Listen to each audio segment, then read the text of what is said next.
Thank you for joining us for this sermon podcast from the Congregational Church of Needham, Massachusetts, United Church of Christ, where no matter who you are or where you are on life's journey, you're invited and welcome. This Sunday, October 11th, 2020, we're delighted to welcome singer-songwriter Bobby Joe Valentine, who along with Reverend John will reflect in words and music on the trials, the truth, the grace, and the joy to be found in this moment. If you enjoy this podcast and would like to learn more about our open and affirming ministries at the Congregational Church of Needham, simply head over to our website, www.needhamucc.org. Thank you. There we go. So our first reading in this sense of trials comes from the Gospel according to Mark, chapter 4, verses 35 through 38. On that day, when evening had come, Jesus said to his disciples, "Let us go across the lake to the other side." And leaving the crowd behind, they took Jesus with them in the boat, just as he was. Other boats were with him. A great windstorm arose, and the waves beat into the boat, so that the boat was already being swamped. But Jesus was in the stern, asleep on the cushion. And the disciples woke him up and said to him, "Teacher, do you not care that we are perishing?"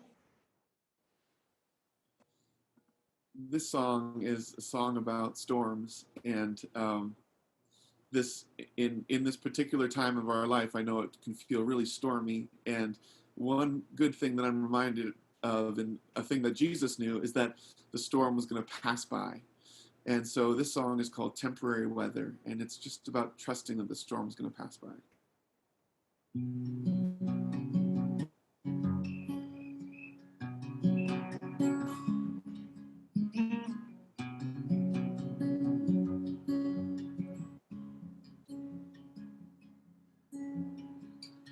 This is my new room. This is my new room, and there's no one here to help me break through, to make it all clear. Just a little pain, like a little rain on my rooftop. Thought that it would drain, but instead it stops and pulls above my rib cage, bringing me down with the temperature, making me wonder why these shifts always feel like diseases. Never a cure, but hold it together. I don't know whether or not we'll make it. Change is scary, but hold it together. Maybe this weather is temporary. Maybe this weather is temporary. And maybe a change will come soon.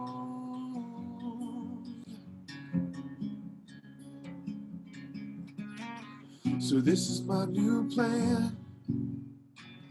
Do the best I can with the pieces left. Steady hands, deep, deep breaths. Oh, and just a little doubt. Like a little cloud on my rooftop. Thought it would fade out, but instead it stops and stays beneath my shoulder blades, clouding me up with the temperature, making me wonder why the future always feels misty. There's nothing for sure. Well, hold it together. I don't know whether or not we'll make it. Change is scary, but hold it together. I think this weather is temporary. I think a change will come soon. And all we need is just a little sun. Oh, all we need is just a little sun. on the damage done to my rooftop. Thought it'd never come, but it warms the place beneath my shoulder blade, raising me up with its temperature, filling me up with a sense that life can be trusted. Pain has a cure, well, hold it together. I don't know whether or not you'll make it. Change is scary, but hold it together. I know that weather is temporary. I know a change will come soon. And all we need is to do the best we can with the pieces. And all we need is steady hands, deep, deep breaths. And all we need is to hold it together. I know we're looking at temporary weather. Hold it together, it's temporary weather. I know a change will come soon.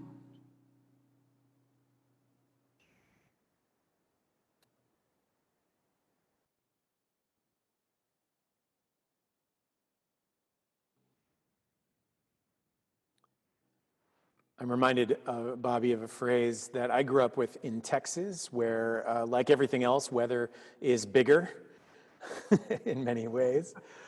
And we were always told that if you didn't like the weather, just wait 5 minutes and it'll change. I note that I've actually heard folks up in New England say the same thing. It seems to be a common phrase. And I'm aware that there are folks for whom the weather of this world has not changed in the last 5 minutes, or the last 5 years, or the last 50. But I'm given such hope by that idea that the world changes. That can be a good thing or a bad thing, but it is a sure thing. And we can trust that that's going to happen. I'm thinking about what sort of changes you might have seen in your life in the last little bit. Yeah, well, life is always changing for the artist. And I know, especially for me at this moment, I usually am touring the country, wandering from place to place and singing my songs. And today with COVID-19, that's brought it all to a screeching halt. And so it's asked of me new layers of trust that the weather will change. As far as income coming in for an artist, we make most of our money touring the country, and so that's changed. As far as just believing that things are going to be okay when it's such an uncertain future, I find that the real call that God often has for us is to trust change itself, to love change itself, and to believe that things are going to be okay in the end. There's a quote that I'm sure you've heard before that everything will be okay in the end, and if it's not okay, then it's not the end. I love it. And I love that idea of temporal space that, look, if you're in a tough time, you can remind yourself that a change will come soon, and that the weather, life like the weather, is a temporary thing.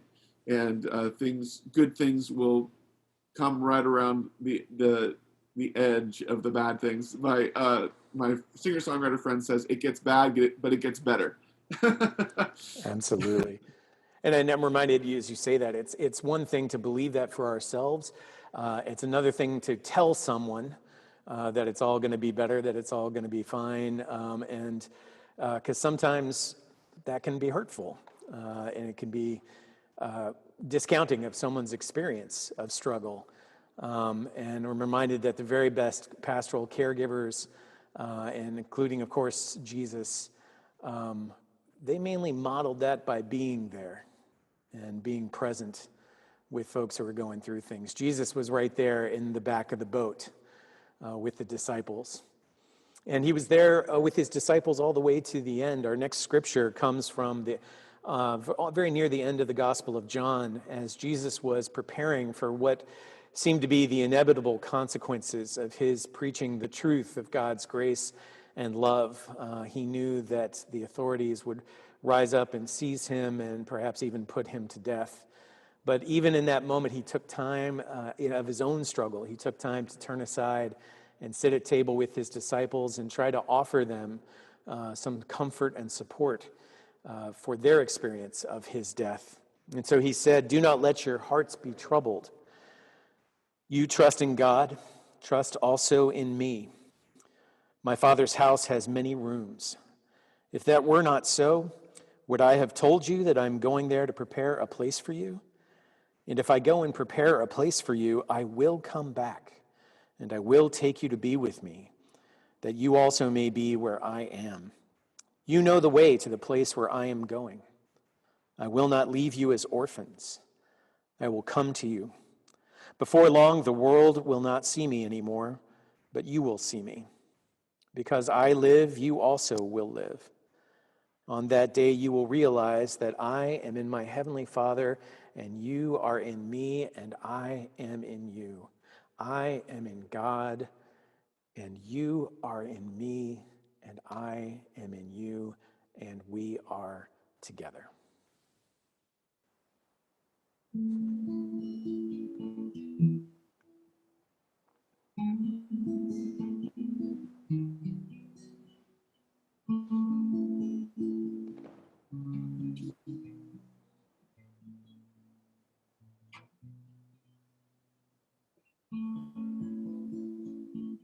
When life gets complicated, when life gets hard to understand, the simple things grow sacred, like the touch of another hand. Everything underrated, everything buried underneath, in the present gets appreciated, when the future is a mystery.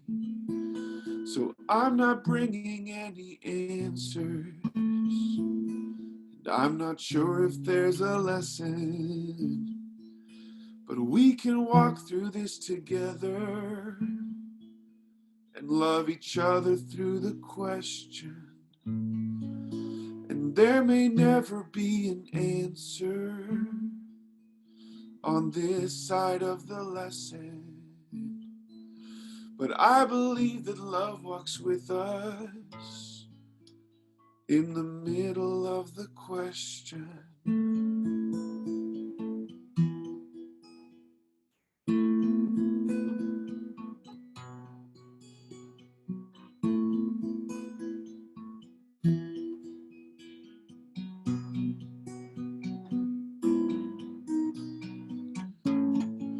So I'm not bringing any answers, and I'm not sure if there's a lesson, but we can walk through this together and love each other through the questions. And there may never be an answer on this side of the lesson, but I believe that love walks with us in the middle of the questions.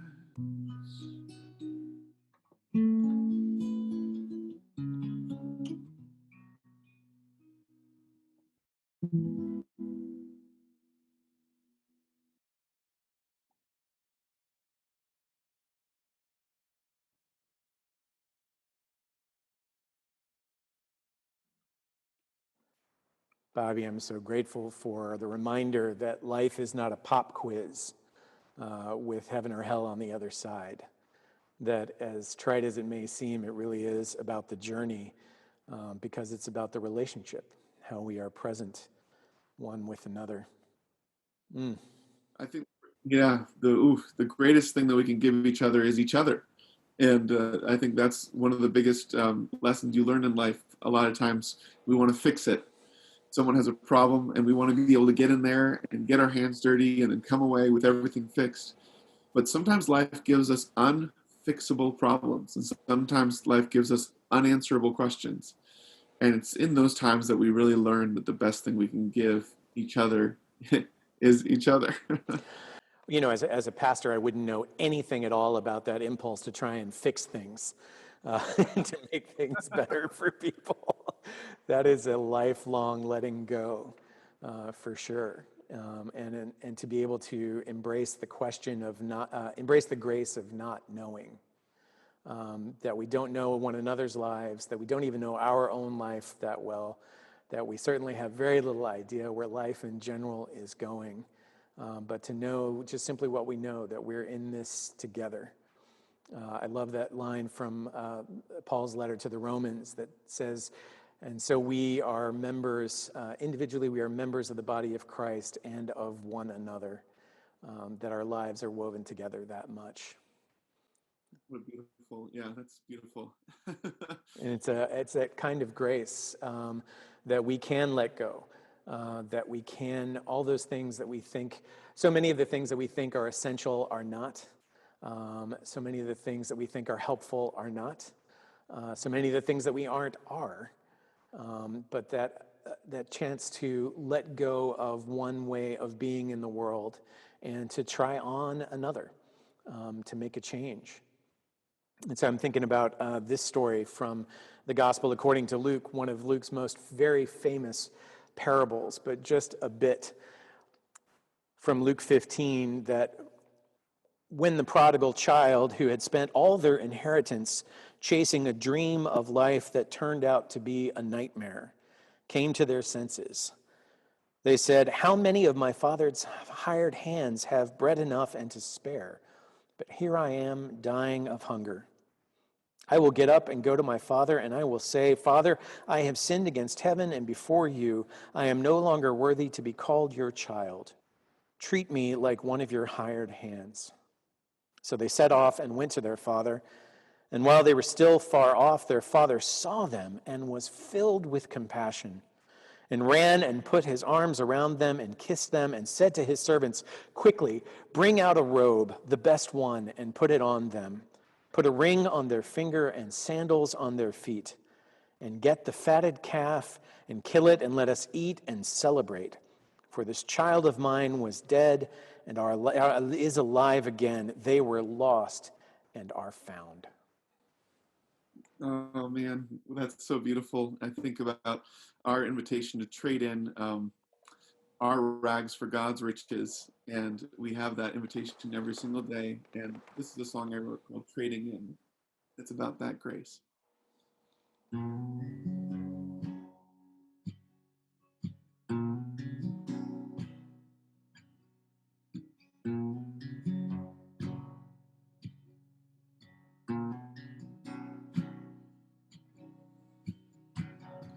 I'm trading deadlines for a softer ceiling. I'm trading lonely for a truer feeling. I'm trading easy for a harder healing, but one that leaves me whole.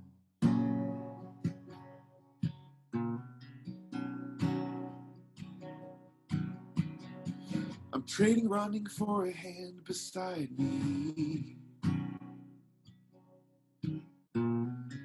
Trading my shadows for a light that won't hide me. I'm trading money for the love it won't buy me, and a little less control.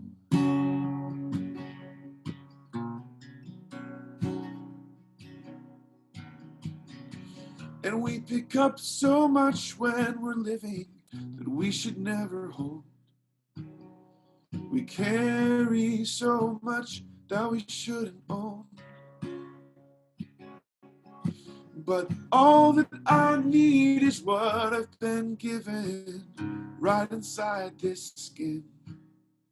And everything else that doesn't treat me well, I'm trading in.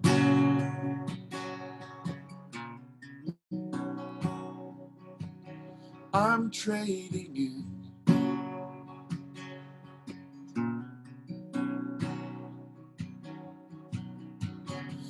I'm trading safety the world has sold me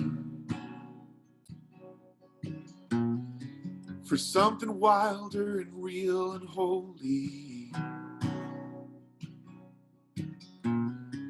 for what the ghost of my father told me, that you're already home.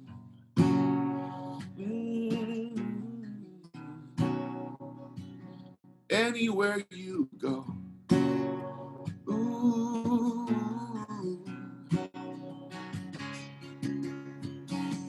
And we pick up so much when we're living that we should never own. We carry so much that we shouldn't hold. But all that I need is what I've been given, right inside this skin. And everything else that doesn't treat me well, I'm trading it.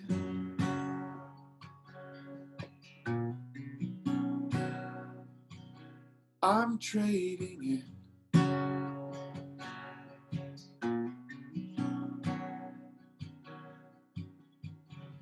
I'm trading deadlines for a softer ceiling.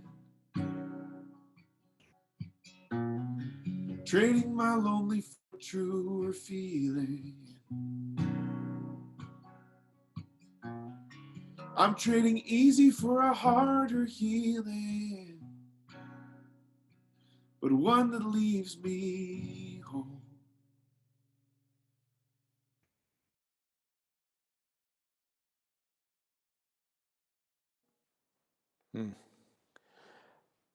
Such a vision of the world around us that's been turned into a marketplace where literally people's lives are bought and sold, where we are asked to lop off portions of ourselves and sell them to the highest bidder for something that they promise will make us younger, more beautiful, richer, more successful, more powerful. What an alternate vision to think of God's way of being in the world as a swap shop, where we come and we set up our little table and we put out all of our stuff and we get to trade in what's not working for us and try on something better in the world. What a beautiful vision. Oh man, it's I love the difference that you put there, because God's economy is often not our economy. The way that the universe actually works, the way that God actually works, is trust and love and generosity and peace when the world is saying there is no peace. And so this song for me is just a constant reminder that that we can trust God's economy better than we can trust our own. And everyone else is trying to sell us something, man, but God has just outstretched hands, and He's just there. Absolutely. And that doesn't apply just to individuals either, but that whole communities, even nations, can swap out stuff that's not working for us and look for ways that our lives will work for more people. They're not working for us, and they're certainly not working for our neighbors, but to find better ways, and ways that lead us to a life that really is life, that abundant living that Jesus talks about. We can trust ourselves. We've been duped for so long by that market economy around us, even a religious market economy. But we can trust ourselves to know what really gives us joy. That's not just something for Marie Kondo and for cleaning your house, but we can look at the things in our lives and ask ourselves, does this bring me joy? Does this bring joy to my neighbors in the world? And that leads us to our last movement, to joy, and to thinking about what Jesus taught in Matthew chapter 13. Jesus taught them saying, God's kingdom, God's way of living is like a mustard seed that someone took and planted in their field. Now, a mustard seed is the smallest of all the seeds, almost nothing. But when it has grown, it is the greatest of shrubs and becomes a tree, so that the birds of the air come and make nests in its branches. Jesus said God's way of living is like yeast that a woman took and mixed in with 3 measures of flour until all of it was leavened, all of it rose together. Jesus said God's way of living is like a treasure hidden in a field, which someone found and hid. Then in their joy, they go and sell all that they have trade it all in and buy that field. In joy, they trade it all in and are given the gift of God's way of living in the world. This is a song that I wrote called Fox Eyes, and it definitely plays into that belief that there's joy in the middle of underneath almost anything. There's the invitation for joy.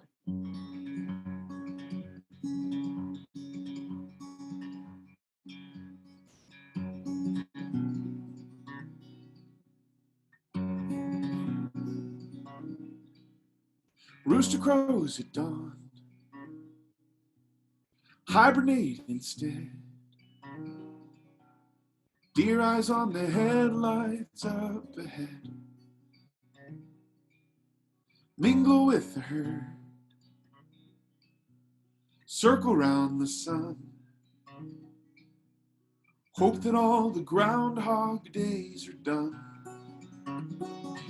What to do when all the reasons have worn thin? After all, we're only human animals with fur and souls and skin.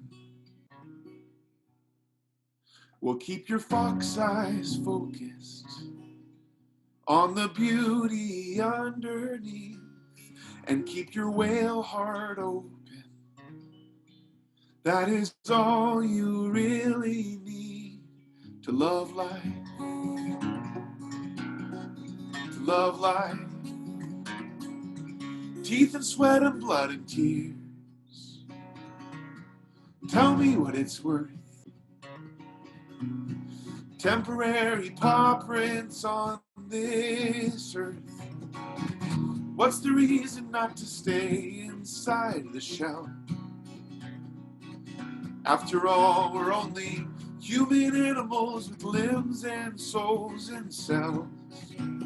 Well, just keep your fox eyes focused on the beauty underneath, and keep your whale heart open.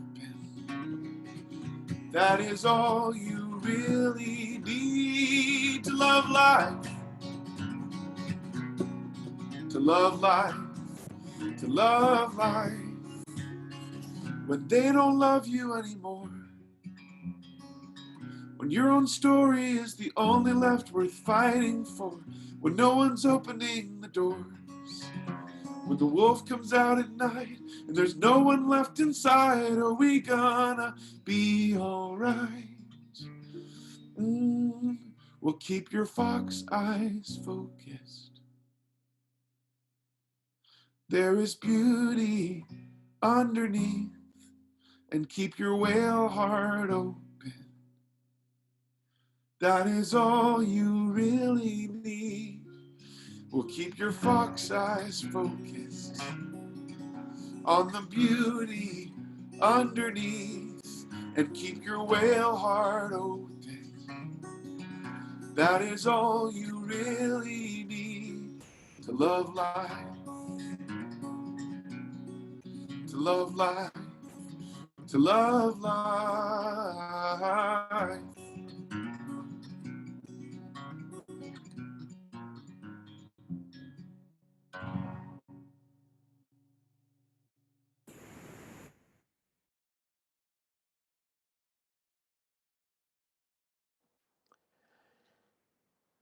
I love that.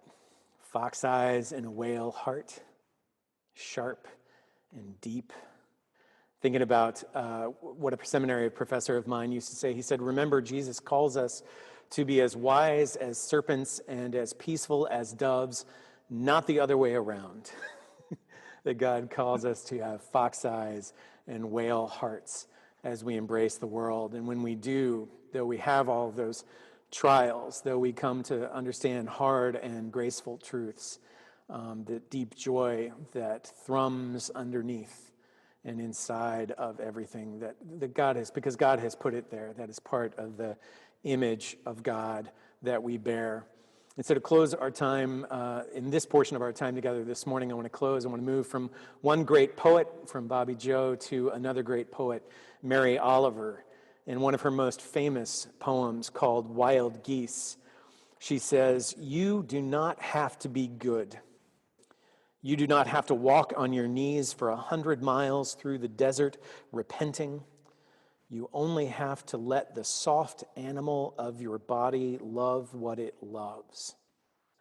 Tell me about your despair, yours, and I will tell you mine. Meanwhile, the world goes on. Meanwhile, the sun and the clear pebbles of the rain are moving across the landscapes, over the prairies and the deep trees, the mountains and the rivers. Meanwhile, the wild geese, high in the clean blue air, are heading home again. Whoever you are, no matter how lonely, the world offers itself to your imagination, calls to you like the wild geese, harsh and exciting, over and over announcing your place in the family of things."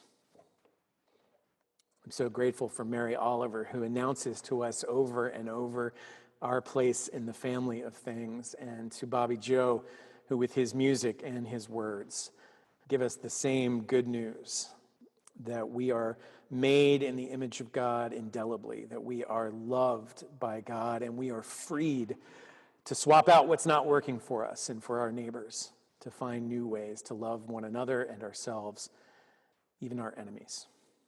What a gift of grace. Bobby Joe, thank you so much for being with us this morning. You're going to stick around and offer us a little bit more through the course of the service, but I am so grateful to share this sermon time with you. You are quite a preacher. Thank you for that. You as well, John. Thank you so much. Thank you.